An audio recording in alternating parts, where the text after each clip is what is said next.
exercise that as you will. But in the workplace, in the shop, you can't proselytize, you can't twist arms. It's a similar dynamic like this, so I don't think it compromises our spiritual beliefs at all to allow others to live theirs as they do.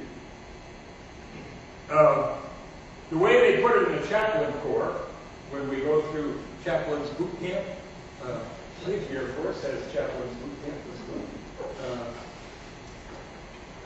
The way they put it is, you provide for your own and facilitate the care of all. So in my case, I would step into the Navy to provide the sacraments and the celebration of the Catholic faith for all those Catholics who are on board. At the same time, there is no Jewish chaplain, and I have to do everything I can to facilitate the care of those Jews who may be on board, helping them with their materials and with their spades and things like that. So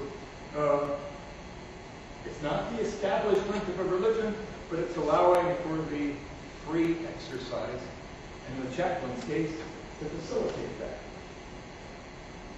The second R has to do with reflection. And I think that's what happens here a lot at UP in your classes and in your leadership classes.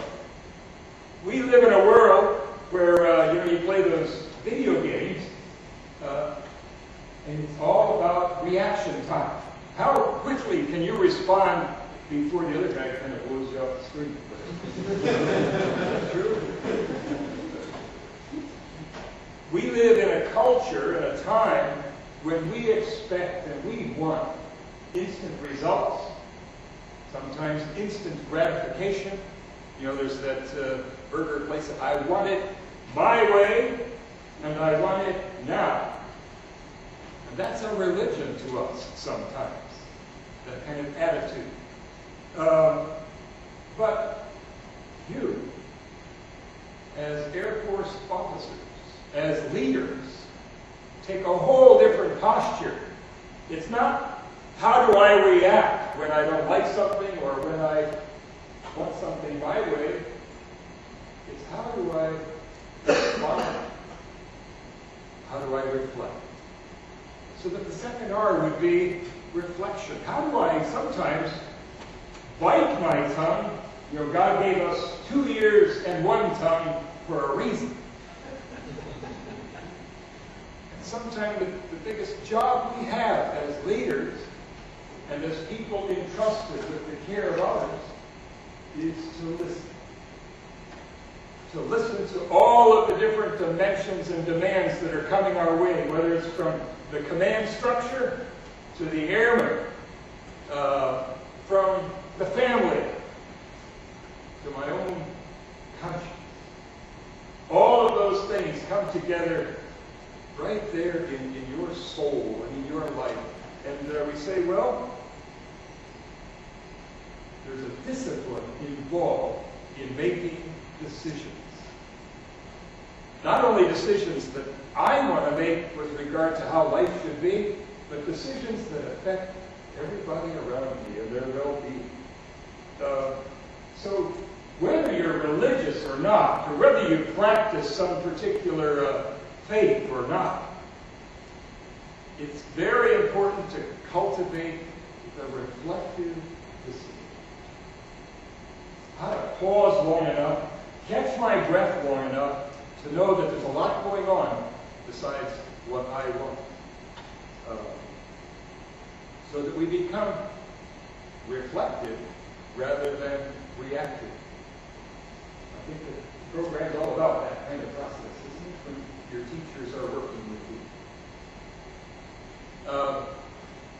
Just have a little story about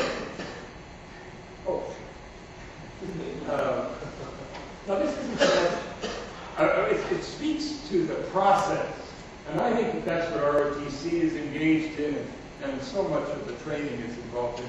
So it's not so much about faith at work, but for religion. But I remember being stationed in Okinawa, I was with the 1st Marine Air Wing, and they used to fly all kinds of planes. But I had a neighbor in the barracks who flew C-130s, these great big cargo planes, you know, that I think they drive trucks into, all kinds of stuff. And so every day, as we pass each other in the hallway, how's your day? Oh, great. Life is fine. Well, this one day, I passed him in the corridor and said, how's your day? And he said the usual response, but something inside of me said it just isn't true. So I went and threw my stuff in my room and came back to him. I said, no, really, how was your day? What happened today? He said, well, this morning I had a flight plan. I was headed off to Korea for some exercises, and I had a full plane of cargo, and I had 15 packs. 15 packs are Marines with packs on their back, you know, they sit there around all the cargo. So I was headed down the runway, right at liftoff, and I lost energy. And I didn't quite know what to do. Should I take off and try to clear those trees beyond the runway?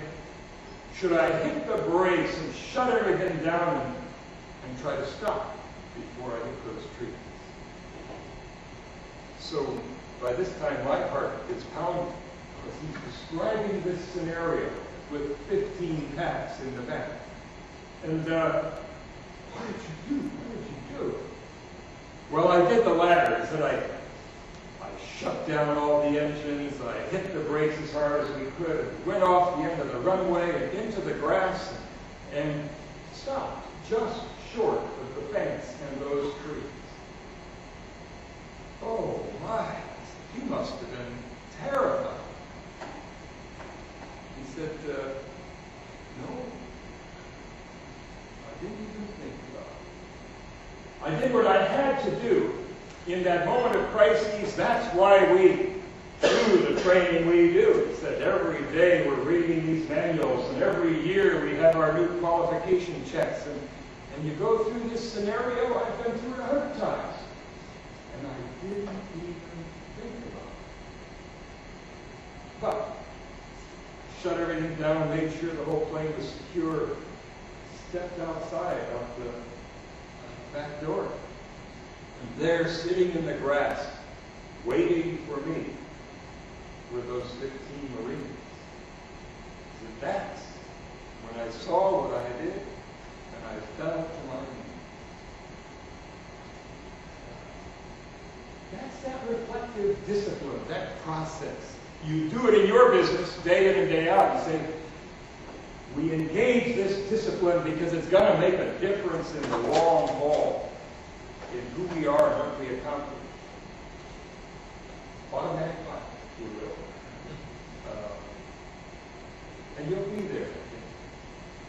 So that's the second.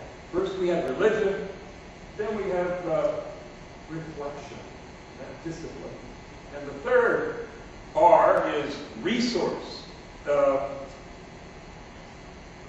I would encourage you, regardless of your own background, regardless of what job you have in the Air Force, to see the chaplain as a resource for you. Chaplains, by their training and their background, basically are people. Our business is people. When you think of community building, and all the stuff you've gone through here at UP, you know, and all those icebreakers, let's do this, and here in the hall, you say, oh my God. But community is kind of the business of the chaplain's world. And what are you there in the Air Force, in your unit, but a different kind of community? Your job, of course, is the care and the protection of those entrusted to your care. But bigger than that, your job is the mission. Accomplish these 5 things today, or you're going to have the Colonel on top.